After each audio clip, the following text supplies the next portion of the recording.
નમસ્તે વિદ્યાર્થી મિત્રો, મારું નામ બારોટ કૃપલ ભરતભાઈ છે. હું સ્વામી વિવેકાનંદ સર્વોદય બેંક એજ્યુકેશન કોલેજ મહેસાણાની પ્રશિક્ષણાર્થી છું.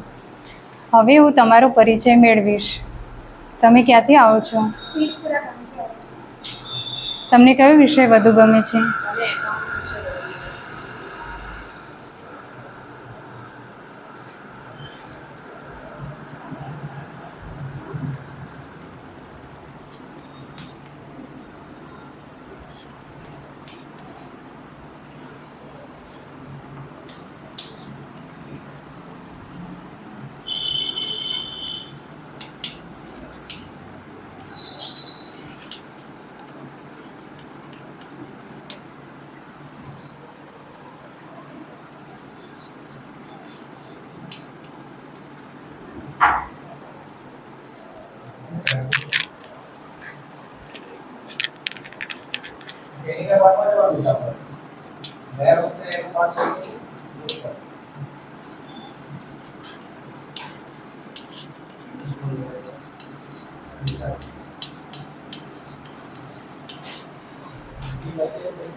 તો વિદ્યાર્થી મિત્રો, નામાના મૂળ તત્વોના ધોરણ 12ના વર્ગખંડમાં આપ સૌનું હાર્દિક સ્વાગત છે. આજે આપણે ભાગીદારી વિશે અભ્યાસ કરીશું. જે વ્યક્તિઓ વ્યક્તિગત રીતે ભાગીદારીમાં જોડાય છે તેઓ ભાગીદાર કહેવાય છે. ભારતીય ભાગીદારી કાયદો વર્ષ 1932ના રોજ અમલમાં આવ્યો. બે કે તેથી વધુ વ્યક્તિઓ જ્યારે કોઈ કાયદેસરનો નફો કમાવા માટે કાયદેસરનો ધંધો કરે છે ત્યારે તેને ભાગીદારી કહેવાય છે. સંયુક્ત રીતે ચલાવવામાં આવતા ભાગીદારીમાં જોડાયેલી વ્યક્તિઓ જ્યારે સંયુક્ત રીતે ધંધો ચલાવે છે ત્યારે તેને ભાગીદારી પેઢી કહે છે.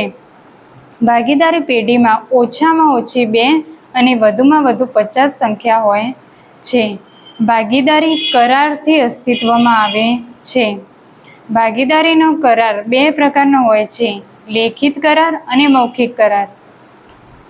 પરંતુ લેખિત કરારને વધુ યોગ્ય માનવામાં આવે છે, કારણ કે જ્યારે ભવિષ્યમાં ભાગીદારો વચ્ચે કોઈ ગેરસમજ કે વિવાદ ઊભો થાય છે ત્યારે તેનો ઉકેલ લાવવા માટે કરારનામામાં કરેલી જોગવાઈઓ મુજબ તેનો ઉકેલ લાવી શકાય છે. ભાગીદારની જવાબદારી અમર્યાદિત હોય છે. ભાગીદારી અંગેનો લેખિત કરાર એ ભાગીદારી કરારનામું કહેવાય છે. ભાગીદારી કરારનામું એ ભાગીદારી પેઢીનું વહીવટી બંધારણ છે.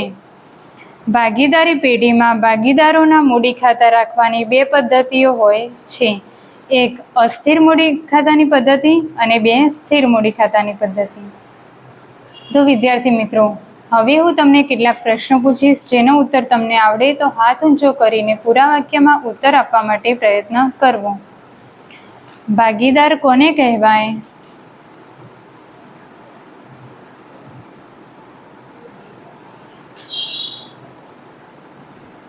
જે વ્યક્તિઓ વ્યક્તિગત રીતે ભાગીદારીમાં જોડાય તેને ભાગીદાર.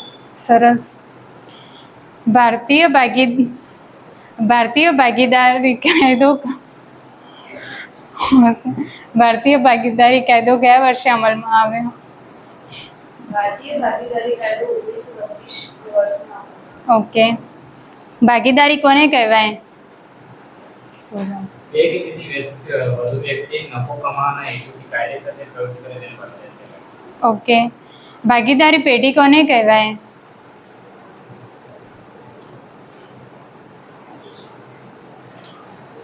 યસ. સંયુક્ત રીતે ધંધો ચલાવે તેને ભાગીદારી પેઢી કહેવાય. ઓકે. ભાગીદારી કેવી રીતે અસ્તિત્વમાં આવે છે? ભાગીદારી કરારથી અસ્તિત્વમાં આવે છે. સરસ.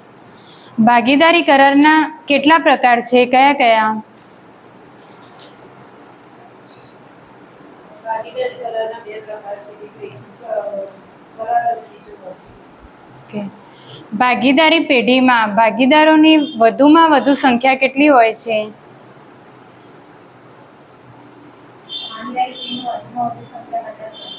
ઓકે. ભાગીદારી કરારમાં કયો પ્રકાર વધુ યોગ્ય માનવામાં આવે છે?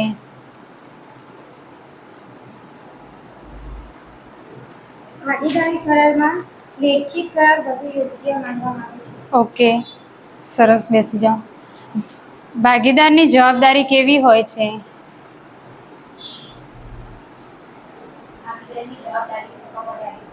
ખૂબ સરસ, બેસી જાઓ. ભાગીદારી કરારનામું એટલે શું? લેખિત કરારને ભાગીદારીનું કરારનામું કહે છે. ઓકે, બેસી જાઓ. ભાગીદારી કરારનામું એ ભાગીદારી કરારનામું એ ભાગીદારી પેઢીનું કેવું બંધારણ છે? ભાગીદારી કરારના કે ભાગીદારી એ વહીવટનું બંધારણ છે. ઓકે, ખૂબ સરસ. ભાગીદારી પેઢીમાં ભાગીદારોના મૂડી ખાતા રાખવાની કેટલી પદ્ધતિઓ છે? કઈ કઈ?